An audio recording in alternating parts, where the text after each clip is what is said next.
Hey everyone, these next two episodes are going to be a part one and part two kind of situation. They're really awesome, and without further ado, I'll just let us get into it, and I'll explain myself at the very end of this. Have fun listening. Dane and Derek is an uncensored, unfiltered podcast. You can find content warnings in the episode description.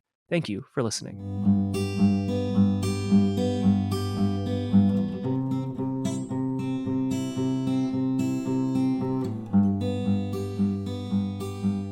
Hello, everybody. Welcome back to Dane and Derek, and welcome to a very, very special episode today. My name is Derek, and with me, as always, is Dane, who's right over there. Hi. Don't worry about me today, though. Yeah. I'm not the by any stretch of the imagination. Dane and I probably won't shut up at some point. It's okay, buddy. But yeah, Dane and I are not the important people today, because today we have a very, very special guest from down under in the future, Jen Zemke, who does our cover art on the show. Welcome to the show, Jen. Hi, thank you. I'm Jen. I do art. Yes, you do art. We went to film school together. We interned at the same place, different semesters, but we interned at the same place. Shout out Dark Horse Entertainment. And now you're living in Australia, and you've drawn our cover art 3 seasons in a row. Yes, thank you. I'm so pleased that you came back a second time, because I was like, what if they hate it? Oh no. No, when I saw the first one in particular, I was like, oh, that is a flattering drawing. Thank you. Yeah. I should say because I thought you guys specifically would hate it. That's just something that I go through, like, literally every time I do a drawing for someone. Yeah. The artist feelings. Yes. Yeah. Okay, I have questions. See, I'm not gonna shut up. Hit me with all your questions. Yeah, let's get into it. Okay, question number 1. Of the cover arts you've done for us, which was your favorite to do? Oh, that's hard. I think season 3 with the coffee cup, just because it is sort of unusual to what I normally do. Like, normally I do quite clean line art and block colors, and this one was like a bit more painty, which is something that I was kind of experimenting with, so that was super fun. Yeah. I think you had painted some like fruit. Yeah, mango. Yeah, you can see this mango on your Instagram at Freshwater Bear. I had seen that, and I was like, wow, I love that texture. Let's use that. Yeah, just a quick shout out, and I'm sure we'll shout out many times. Jen does amazing commissions in that line art style of like people's D&D characters. I have gotten a commission from Jen on that, and it was fucking great. Jen, I don't know if I ever told you this in the email, but the person I had you do those for, she cried.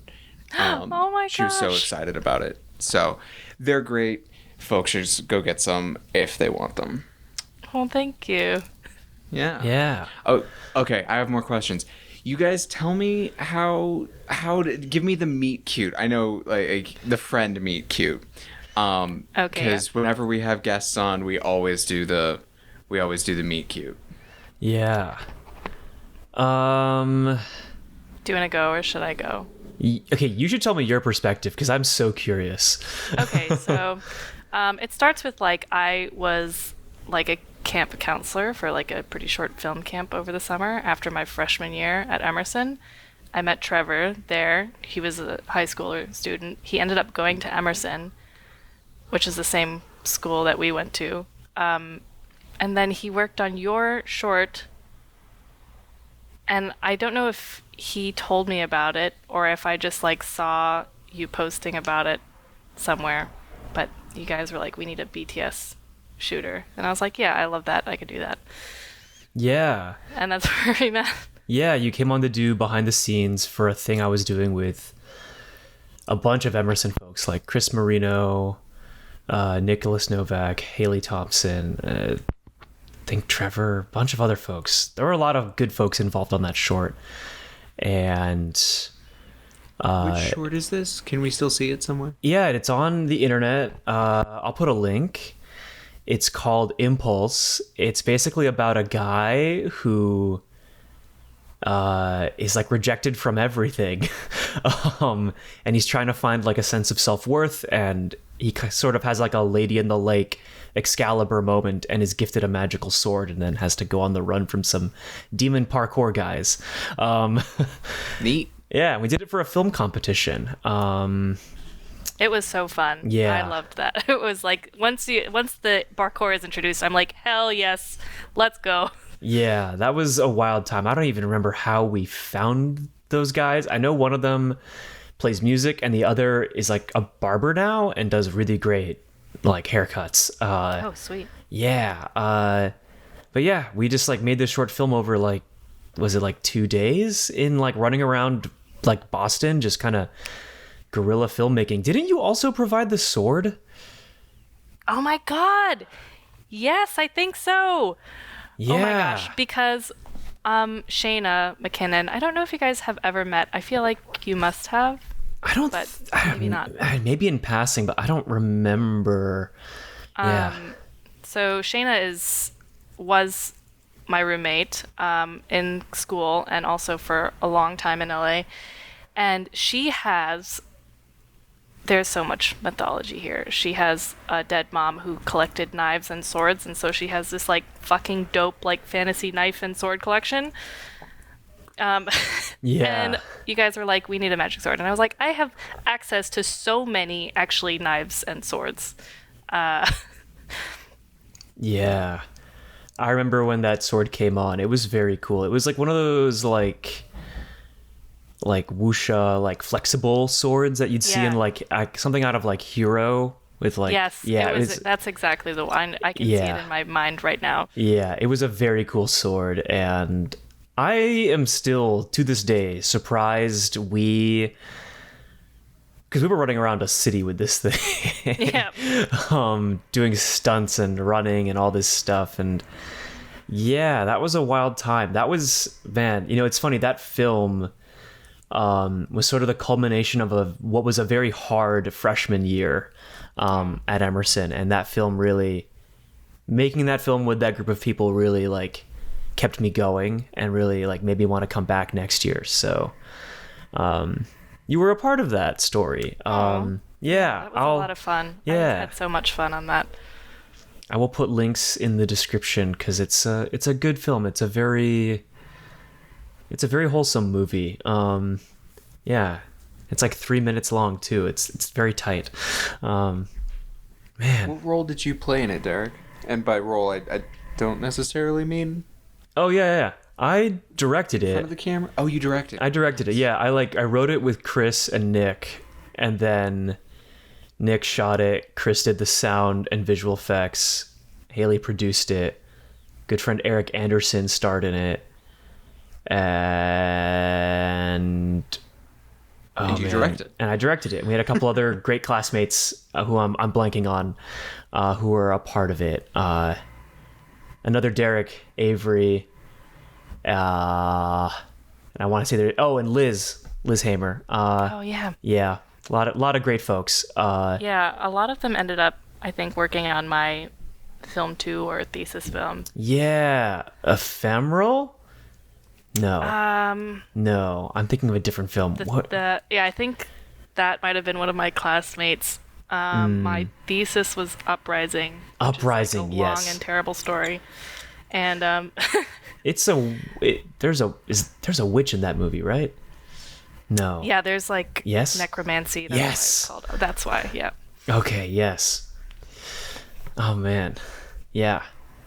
So that was like film school, and then literally flash forward like 3-4 years, I'm like looking for an internship, and you like mentioned to me like, oh, you should check in with Dark Horse Entertainment, like, and so I did, and I applied and I got the internship, and then flash forward 6 months and we're at Comic-Con together.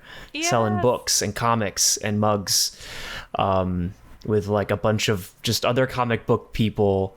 And yeah. That was such like a fortuitous time for me also, because I never thought that I was gonna go to Comic-Con, just because like tickets, housing, blah, blah, blah. Yeah. One of my friends from high school happened to be going at the same time, and she was like, you can just like sleep on the floor of me and my sister's hotel room. Wow. It'll be great. And I was like, yes, dude.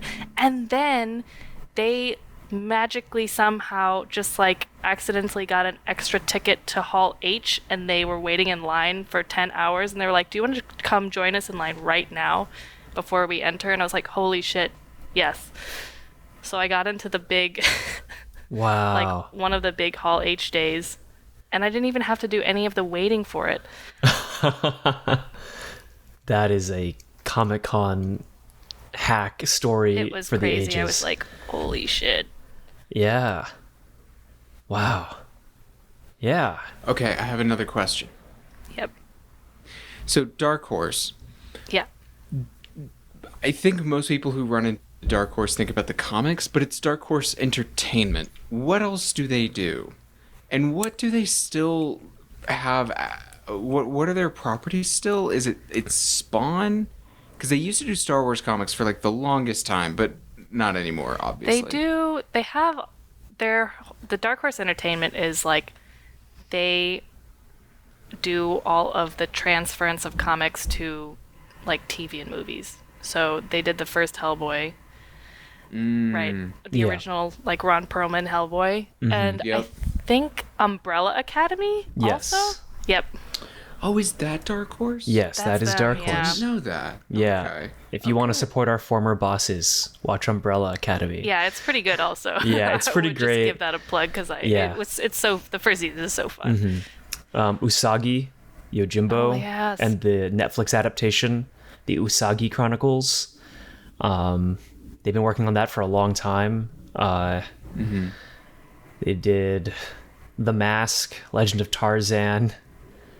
Oh my gosh, was that them? The Legend Yeah, of Tarzan I was think them? so. I think it was them. Yeah, there was a giant poster when I was interning there. They did that one Ben Stiller superhero movie in the 90s. Oh, yep. Wait, oh my gosh, I know exactly one what you're is talking that? about. I can't remember the name of I it. can't remember the name, but if you watch the All-Star music video, that's the brand integration. It's for that movie. Yeah, it's like Superhero it's not Rocketeer, is it? no, it's not Rocketeer. No. It's like something. It starts with an R, I think. It's like Replacements or like,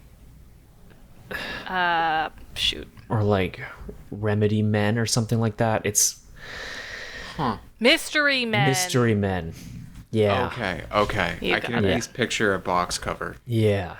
All right. So they did that. I mean, comics wise, they have so many comics. Yeah, they have Hellboy, like almost every comic obvi- that Dark Horse has made just in a file cabinet. Yeah.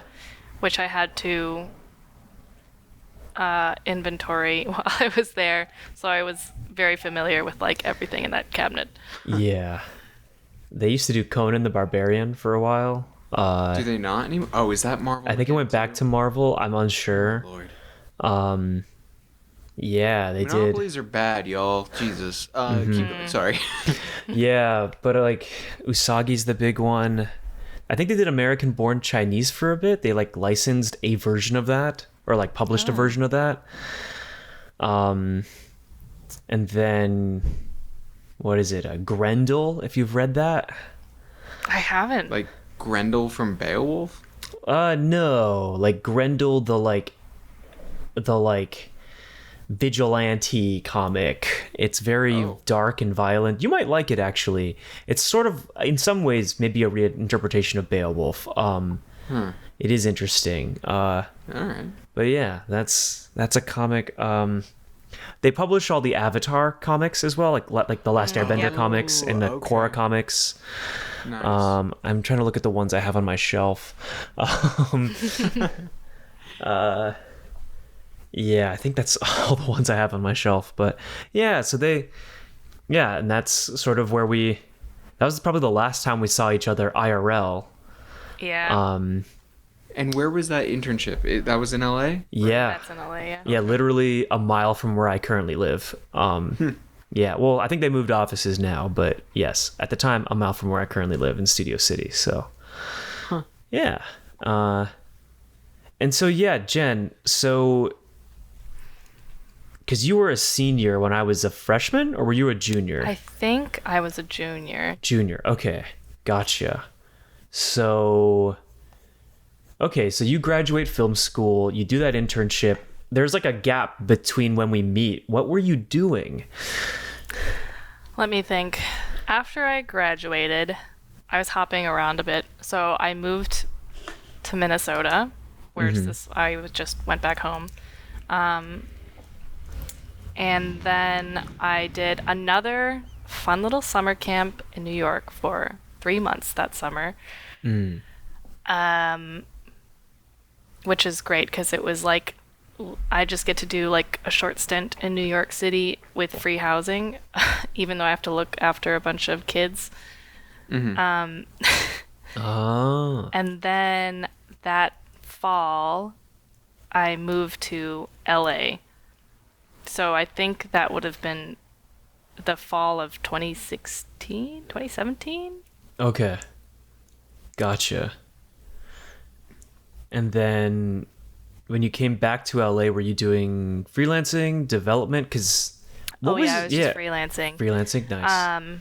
It was started off actually doing a lot of like comedy show tapings because when I was in Minnesota, I did like a couple freelance gigs there, and one of the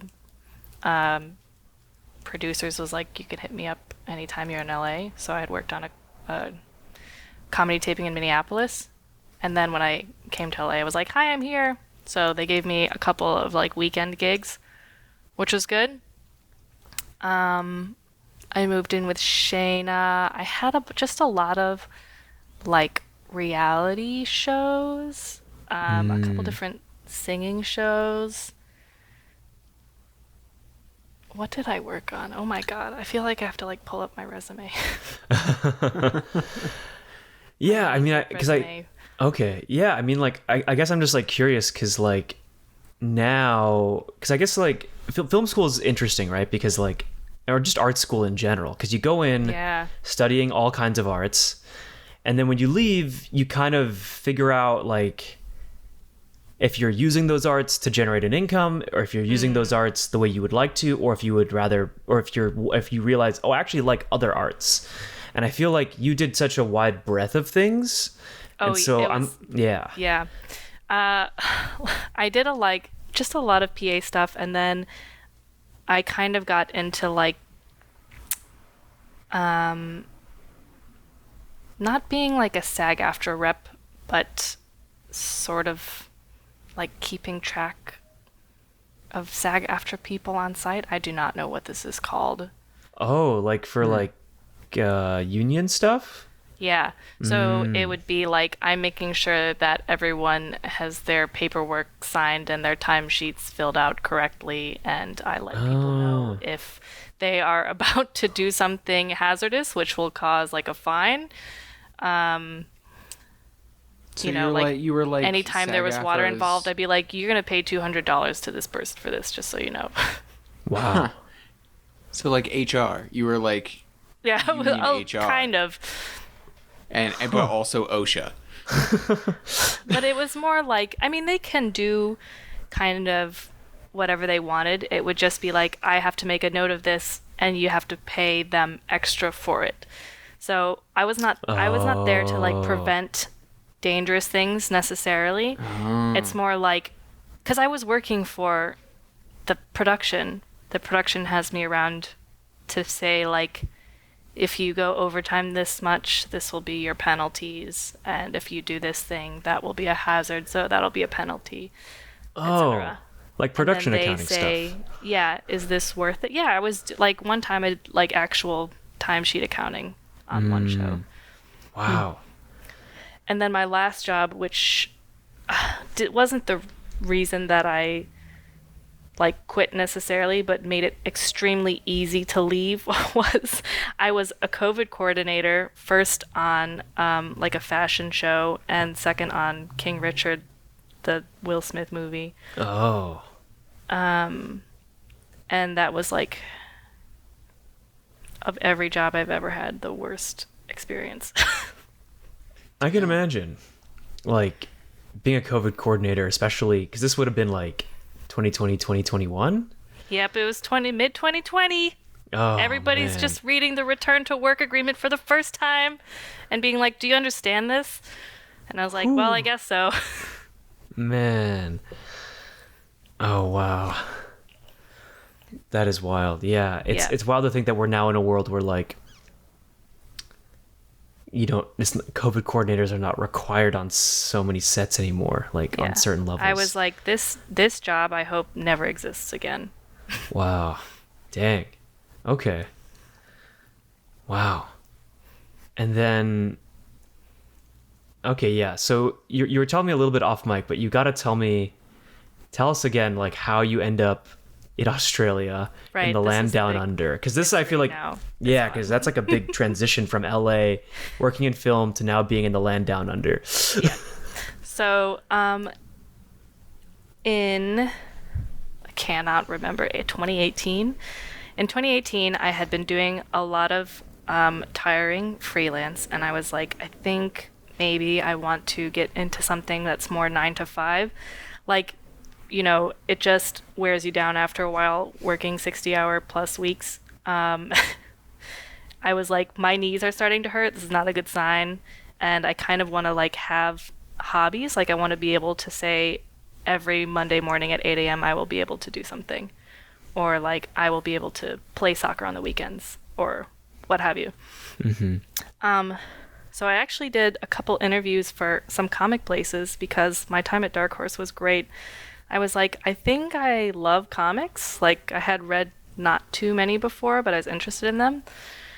And so I was like, this could be good, is working, just starting there, assistant position, etc. And so because I was thinking of switching to something that was more structured, I knew that I was going to lose the flexibility of being like, oh, I'll just work for 6 weeks overtime, and then I will take 4 weeks off to do whatever I want, right? Mm-hmm. Which I think, you know, there's a big plus to that, I think. So I went to Korea, which I had wanted to do since I was in high school. My family is Korean. That's the impetus for that. There we go. And my brother had done this a couple years before me, where he went to a language school to learn Korean, hang out with the family, be in Seoul for a couple months, all that good stuff. And while I was there, I met my current partner, Sebastian, from Australia. So we were both doing the same language program, not even in the same class. One of my classmates happened to be like living next to him in the dorm and invited him out to one of our get-togethers one time. So that's where we met. Dated for a couple months, did long distance. I was supposed to come to Australia in May 2020.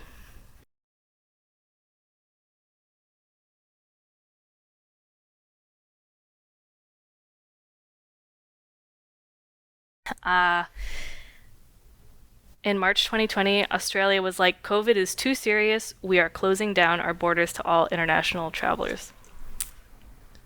So then we didn't see each other for 2 years, but we did long distance relationship. And then finally, I was like, I think it's gonna be soon-ish. So I moved a bunch of my shit to Minnesota. And then in November 2021, they announced like, okay, we're going to open the country in December. And I was like, I'm so fucking ready to go. I had all my shit packed up. They're like, okay, this is going to be the day that the country opens. I was like, my ticket is arriving on that day. Wow.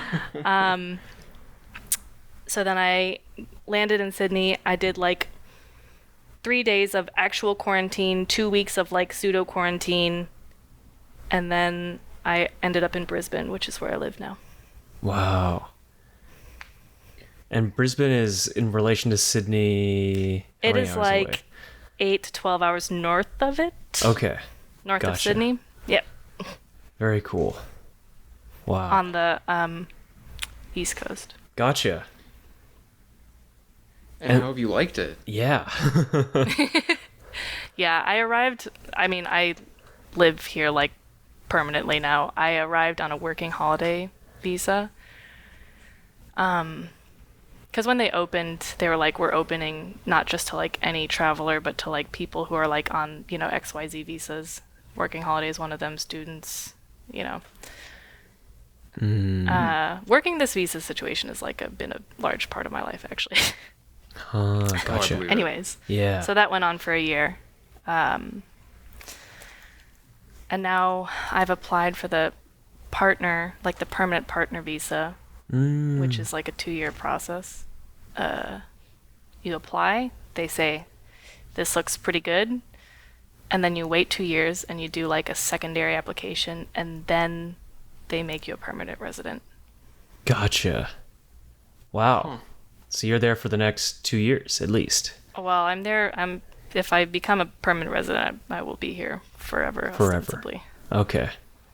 Amazing. Because Seb does not want to live in the U.S., which I don't blame him for. Yeah. And I was like, I feel like of the two of us, he has the more stable job and also likes it better. And I, you know, had just done the COVID thing, and I was like, it turns out I actually fucking hate everyone in Los Angeles, and I want to leave.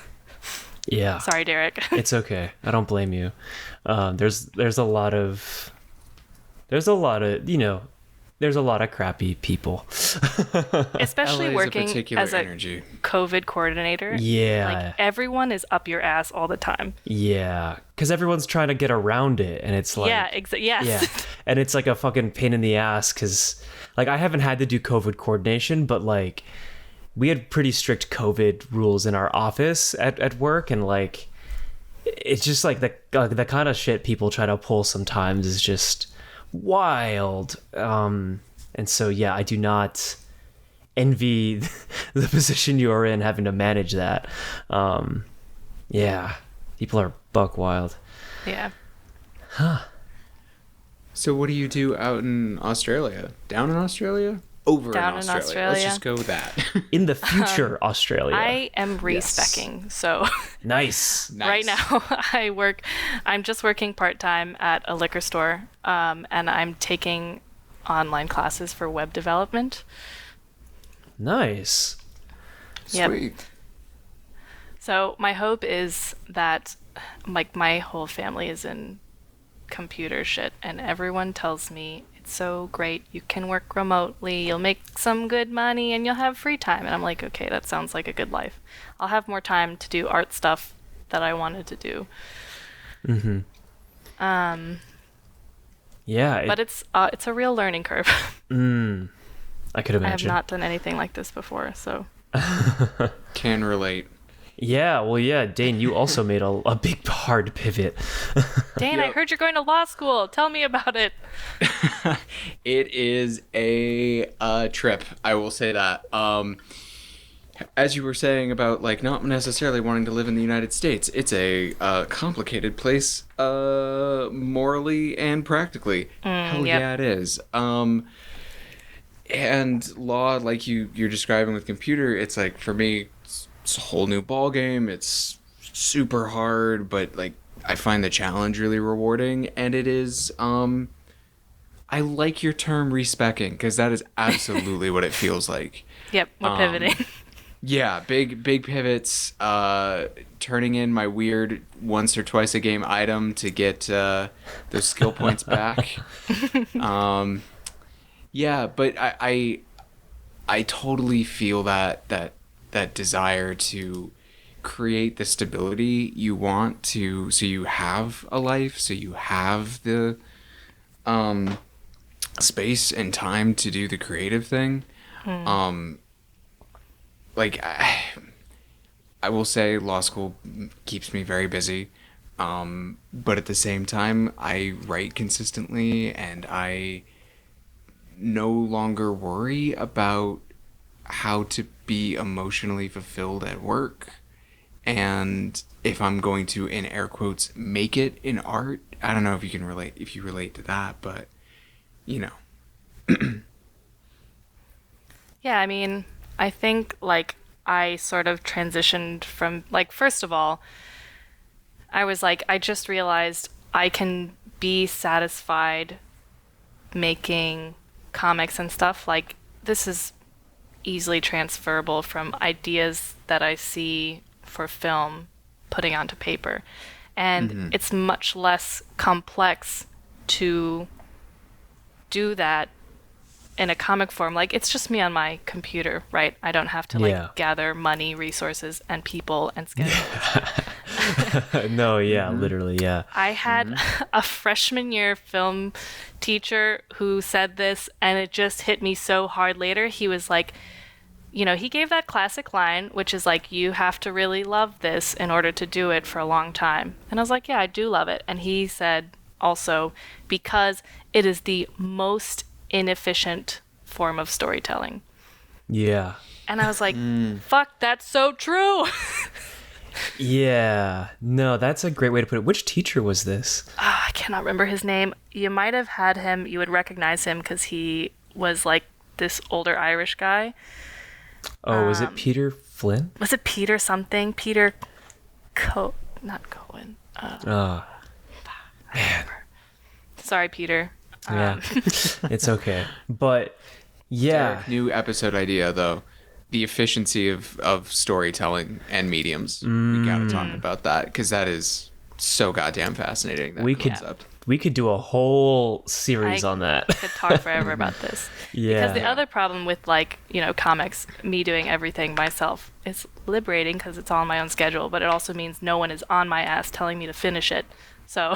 Yeah. What do you think is the most efficient, like, way of telling a story? Yeah, this is the thing. I think he's right, but also I think that like TV and movies are, once they are made, such a great form of telling a story. And it's really like a form for the masses, like it's so easily accessible to people. Yeah. I suppose there's those two different sides of efficiency, right? There's the efficiency of creation, like there's the efficiency for the artist, but there's also the efficiency for the audience. That's a good point. I don't know. Man. I might argue with this magical Peter, and say I might argue that video games might be a slightly more inefficient for the artist. That's a good point. Yeah. He probably was not even thinking. I bet they didn't even cross his mind. Okay, I just Googled him. His name is Peter Flynn. Okay. Peter Flynn. You said he might be Irish. I think he is. I mean, I know that he is Irish. Yeah, I believe he is. Sounds pretty Irish. Yeah, he was a very popular lecturer at Emerson College. I believe it because this is a great concept, and you know, you can, and Derek and I probably will end up arguing all day about what's the most efficient. But he makes a good point. I mean, I'll put it this way, right? Like, filmmaking is it's not so much an art form as it is a bucket of art. You know, it collects every other form of art, and almost every other form of art can be done by one person. And it collects all of them into a bucket, and sometimes wrangling all those things and getting them to fit in that bucket doesn't work. And is a bucket even the most efficient way to carry all these things? I don't know. You know, like... Yeah, it's, I mean, I don't know. It's funny that you two are like, yeah, we're respecing, you know, we're like retooling our stats, whereas like I've had the opposite experience of like double downing and trying to like power level and grind for experience points to like supercharge like one stat. But it's just interesting, like in the artist journey of like balancing those priorities with like what satisfies you creatively. Which like Jen, you make some fantastic comics. Like I love your 4-panel comics. They're like some of my highlights when I log onto Instagram. You know, and like I'm so curious, like what is your process for making comics? It depends. Sometimes, this is very rare, I will just be like, I think I need to make something, and I will just sit at the computer and like doodle around 4 panels until something comes up. The more structured process is like something funny will happen, or I will get an idea and I will write it down on my notes app and sort of just move it around 4 panels until I get what I think is the funniest version of it. So, and sometimes it doesn't always fit right away, right?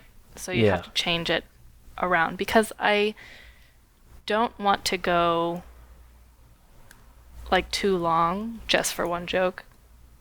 So you kind of have to cut things down until they fit correctly, and then it's just a matter of like, where are people standing? What are they saying? How loud are they saying it? And then the art process begins. Nice. Which is sometimes like 5 layers of sketches. Oh. Because I'm indecisive. Gotcha. Which is like which part is the one that you feel like is the most like generative and creative? I've been talking with a friend recently about the different phases of writing novels in particular. You know, and like broadly, nobody writes the same, et cetera, et cetera, et cetera. But there's like the outlining phase, there's the drafting phase, and then there's the editing phase. And like she hits a brick wall whenever it comes to the editing phase. Whereas I have a different friend who finds a ton more joy in the editing and feels like it comes to life there for them. Interesting. I agree with the first friend, which is that I think the editing is sort of the harder part. But for a regular 4-panel comic, my sketching is kind of also the editing phase, because I will sketch what I think I want to see out, and then I'll be like, no, I should move some things around or add more details here just to make it like feel more cohesive. So I think that like half sketch, half edit is the most creative and fulfilling part, because once I have the initial sketch and I feel happy with it, that's like the most satisfying. Is like, look, these expressions are going to be so funny, this like text is going to be this big, blah blah blah. And then after that, it feels like, okay, I am now putting like the hard work in to make it complete for people to read, as opposed to like when the sketch is done and I'm laughing, that's when it feels complete for me. Right. No, I like that. Yeah.